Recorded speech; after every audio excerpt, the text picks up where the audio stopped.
standard is the standard. All right, let's get right into this video. Everybody's got the Steelers as the underdogs going into this wild card game versus the Ravens, and I gotta say, I do love it. I think the Steelers tend to do better whenever they got this underdog status attached to their name. When they're riding on their high horse, they tend to fall off of it. The first game that we played the Ravens this season, I believe it was week 11, we won without scoring a touchdown, and I think that we held them to just a singular touchdown, if I am correct. In the second game, we didn't have George Pickens, so there goes the whole offense, and the defense was decimated with injury, so I'm not going to say that was our fairest game. I do believe we might have lost by a 2-score possession in that game. Yeah, it wasn't the best game. But the Steelers haven't lost 5 in a row since 2009, so hopefully we go out there and win today and don't continue that. Mason McCormick is out, I believe. He has a broken hand, and he said that if he isn't at his best, then he's not going to go in. People were suggesting that he just wrap up his hand in a cast and play anyways, but he said no, if he can't, be at his best, then he would rather sit. If he sits, then Spencer Anderson is in, and Spencer Anderson, I said before whenever we first got him that I didn't believe that he would make the team. Clearly, he has made the team, and he isn't too bad. So I hope he goes out there and balls today.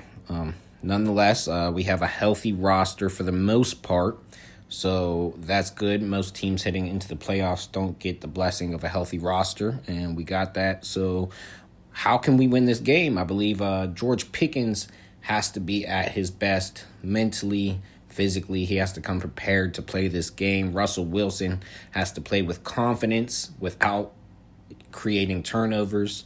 He has to go out there and not be afraid to throw the ball, but at the same time, he can't be throwing picks, and he has to, he can't be afraid to scramble if he has to scramble, but if he's going to scramble, then he has to slide. We can't afford goal line fumbles in this game like we had in the last outing with the Ravens. So our secondary on defense, our secondary has to lock in and take away the passing game or lack thereof with Zay Flowers being out. Since he's out, their main targets are going to be Rashad Bateman, Isaiah Likely, and the tight end, Mark Andrews. So Mark Andrews is probably going to be the main target for real. But they got to lock in, take this passing game out, and force them to run the ball.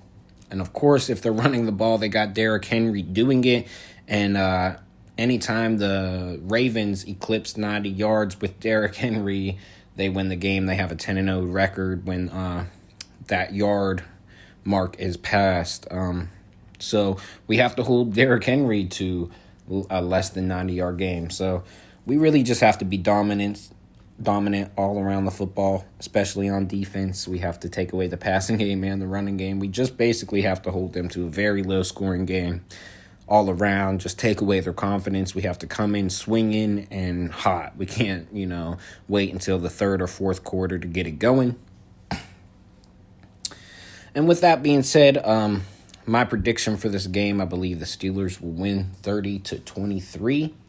I'm feeling really good about this game going into it. Everybody got the Ravens, but I got the Steelers. I got us up by a touchdown. So I believe the offense does come back in this game, puts up a 30 ball, and I believe the defense holds up, not as well as I'm hoping, but at least to hold them to about 23 points and give us the win.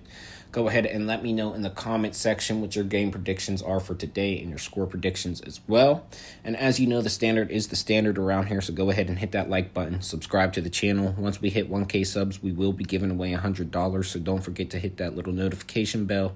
And hey, bro, let me hold on to a sub for the one time, man. Peace.